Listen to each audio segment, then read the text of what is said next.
सबको डॉक्टर गजानंद आर्य का नमस्ते। माँ सरस्वती की कृपा और आशीर्वाद प्राप्त करके हम देव की 3 कविताओं का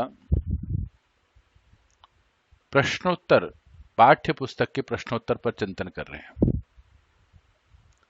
पाठ्य पुस्तक के प्रश्नोत्तर। हंसी की चोट सवैये में कवि ने किन 5 तत्वों का वर्णन किया तथा वियोग में वे किस प्रकार विदा होते हैं? उत्तर। हंसी की चोट में प्रकृति के अंदर विद्यमान 5 तत्वों में से आकाश, अग्नि, वायु, भूमि तथा जल का वर्णन किया गया है। गोपी द्वारा तेज तेज सांस लेने छोड़ने से वायु तत्व चला गया। अत्यधिक रोने से जल तत्व आंसुओं के रूप में विदा हो गए। तन में व्याप्त गर्मी जानने के कारण अग्नि तत्व समाप्त हो गई, अर्थात तेज समाप्त हो गया। वियोग में कमजोर होने के कारण भूमि तत्व चला गया। मिलन की आशा के रूप में शून्य अर्थात आकाश ही बचा है। प्रश्न 2। हंसी की चोट सवैये की अंतिम पंक्ति में यमक और अनुप्रास का प्रयोग करके कवि का मर्म अभिव्यंजित करना चाहते हैं। हंसी की चोट सवैये की अंतिम पंक्ति में यमक और अनुप्रास का प्रयोग करके कवि विरह में व्याकुल गोपी के हृदय का मर्म अभिव्यंजित करना चाहता है। कृष्ण की मुस्कान भरी छवि देखने के बाद उसका हृदय उसका नहीं रह गया है। कृष्ण का मुंह फेरना उसके लिए घातक हो गया है। वह न जी पाती हैं और न ही मर पाती हैं, बस कृष्ण के प्रेम की आशा में बैठी रहती हैं। प्रश्न 3। नायिका सपने में क्यों प्रसन्न थी और वह सपना टूट गया, कैसे टूट गया?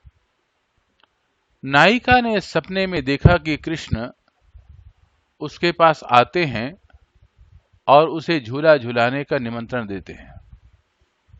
यह उसके लिए बहुत प्रसन्नता की बात थी। उसे सपने में ही सही कृष्ण का साथ तो मिला था। वह जैसे ही प्रसन्नतापूर्वक कृष्ण के साथ चलने के लिए उठती है, इस बीच उसकी नींद उचट जाती है। नींद उचटने से उसका सपना भी टूट जाता है और कृष्ण का साथ भी छूट जाता है। प्रश्न 4। सपना कवित्व का भाव सौंदर्य लिखिए। उत्तर। सपना कवित्व के भाव सौंदर्य में संयोग अवस्था का वियोग में बदल जाना है, अर्थात मिलन का वियोग में बदलना इसके सौंदर्य को निखार देता है। ऐसा अनूठा संगम कम देखने को मिलता है। सपने में नायिका कृष्ण का साथ में पाती है।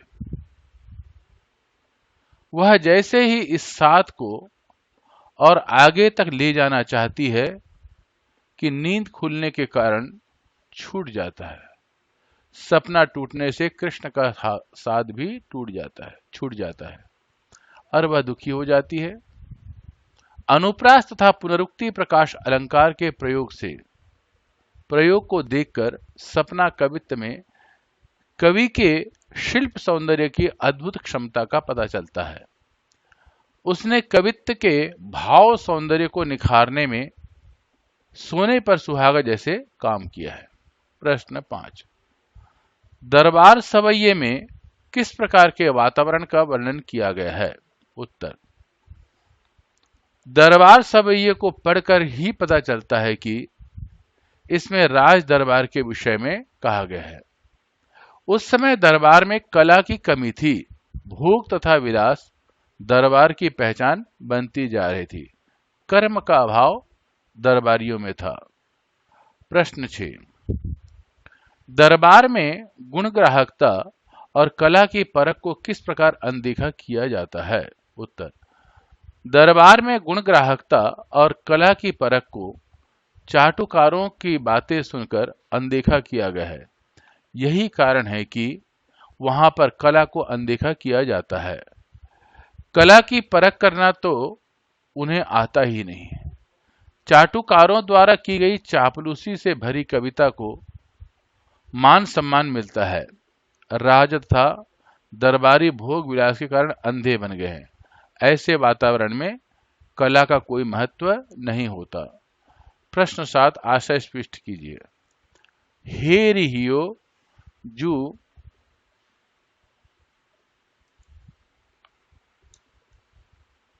हरिजू हरि, सोए गए मेरे भाग जान के जगन में, वे छाई बूंदे आंसू हवे दृगन में। साहिब अंध मुसाहिब मुक सभा बहरी। उत्तर, क कृष्ण ने मुस्कुराहट भरी दृष्टि से गोपी का हृदय हर लिया है, और जब उन्होंने गोपी से दृष्टि फेर ली तो वो दुखी हो गई। ख गोपी कृष्ण से मिलन का सपना देख रही थी। कृष्ण ने उसे अपने साथ झूला झूलने का निमंत्रण दिया था। वह इससे प्रसन्न थी। कृष्ण के साथ जाने के लिए वह उठने ही वाली थी कि उसकी नींद टूट गई। इस समय इस विषय पर वह कहती है कि उसका जागना है उसका भाग्य को सुला गया, अर्थात उसके नींद से जागने के कारण कृष्ण का साथ छूट गया। यह जागना उसके लिए दुर्भाग्य के समान है। ग इस पंक्ति में बादल द्वारा बरसाई बूंदों आंखों में आंसू रूप में गिर रही हैं, और भाव यह है कि आकाश में बादल छाए हुए और रिमझिम बूंदें पड़ रही हैं। घ प्रस्तुत पंक्ति में कवि देव दरबारी वातावरण का वर्णन कर रहे हैं। वे कहते हैं, दरबार का राजा अंधा हो गया है, दरबारी गूंगे तथा बहरे हो गए। वे भोग और विलास में इतना लिप्त हैं कि उन्हें कुछ भी सुनाई दिखाई नहीं पड़ रहा है, अतः वे बोलने में असमर्थ है। प्रश्न 8 देव ने दरबारी चाटुकारिता और दंभपूर्ण वातावरण पर किस प्रकार व्यंग किया है? कवि देव दरबार के दंभपूर्ण वातावरण का वर्णन करते हुए बताते हैं कि दरबार में राजा तथा लोग भोग विलास में लिप्त रहते हैं। दरबारियों के साथ साथ राजा भी अंधा है और जो कुछ नहीं देख पा रहा है। यही कारण है कि कला तथा सौंदर्य का उन्हें ज्ञान नहीं है। अहंकार उन पर इतना हावी है कि किसी भी बात सुनने या मानने को राजी नहीं है। प्रश्न निम्नलिखित पद्यांशों की सप्रसंग व्याख्या करिए। सांस नहीं तनुता करी। उत्तर प्रसंग प्रस्तुत कवि देव द्वारा रचित रचना हंसी की चोट से ली गई है। इसमें एक गोपी के विरह का वर्णन है। कृष्ण की उपेक्षा पूर्ण व्यवहार उसे दुखी कर गया है। गोपी कहती है कि कृष्ण की उपेक्षित दृष्टि के कारण उसकी दशा बहुत खराब है। वह विरह की अग्नि में जल रही है। विरह में तेज तेज श्वासें छोड़ने से वायु तत्व चला गया है। अत्यधिक रोने से जल तत्व आंसू के रूप में विदा हो गया है।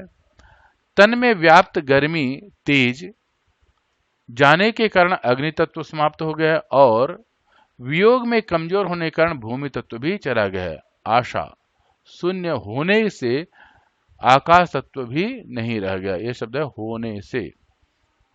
झहरी झहरी गगन में। प्रस्तुत पंक्ति देव द्वारा रचित सपना से ली गई है। इसमें वर्षा ऋतु का वर्णन है। आकाश में बादल छाए हुए और बूंदें बरस रही हैं। व्याख्या कवि कहता है कि वर्षा ऋतु के समय बारिश की बूंदें झर रही हैं, आकाश में काली घटाएं छा गई हैं। ग साहिब अंध वाचियो। प्रसंग प्रस्तुत पंक्ति देव द्वारा रचित रचना दरबार से ली गई है। इसमें कवि राज दरबार में स्थित राजा और सभासदों के व्यवहार का वर्णन करता है। कवि देव दरबार के दंभपूर्ण वातावरण का वर्णन करते हुए बताते हैं कि दरबार में राजा था भोग विलास में लिप्त रहते हैं। दरबारियों के साथ साथ राजा भी अंधा है जो कुछ देख नहीं पा रहा है। यही कारण है कि कला तथा सौंदर्य का उन्हें ज्ञान नहीं रह गया। दरबारियों पर अहंकार इतना हावी है कि कोई किसी के बात सुनने या मानने को राजी नहीं है। भोग विलास ने सबको अकर्मण्य बना दिया है। प्रश्न 10। देव के अलंकार प्रयोग और भाषा प्रयोग के कुछ उदाहरण पदों से लिखिए। देव के अलंकार प्रयोग और भाषा प्रयोग के कुछ उदाहरण इस प्रकार हैं। पहली रचना में वियोग में व्याकुल गोपी की दशा को दर्शाने के लिए अतिशयोक्ति अलंकार का प्रयोग किया है। ख। हरि शब्द दो अलग रूपों में पुनः आवृत्ति कारण यहाँ यमक अलंकार है। झहरी झहरी गहरी गहरी में पुनरुक्ति प्रकाश अलंकार है। गहरी गहरी घटा घेरी में अनुप्रास अलंकार का सुंदर प्रयोग है। सोए गए भाग मेरी जानी व जगन में विरोधाभास है। मुसाहिब मुख रंगरीज काहू कर्म निबरे नट में अनुप्रास अलंकार की छटा देखने को मिलती है। सबको नमस्ते। मां सरस्वती की कृपा बनी रहे। अगर आपको पसंद आए तो लाइक बटन दबाएं और सब्सक्राइब करें और कुछ मित्रों को भी भेजें जिससे वह इस पाठ के प्रश्नोत्तर का आनंद भी ले सकें। आपको कुछ लिखना है तो यहाँ जरूर लिखें।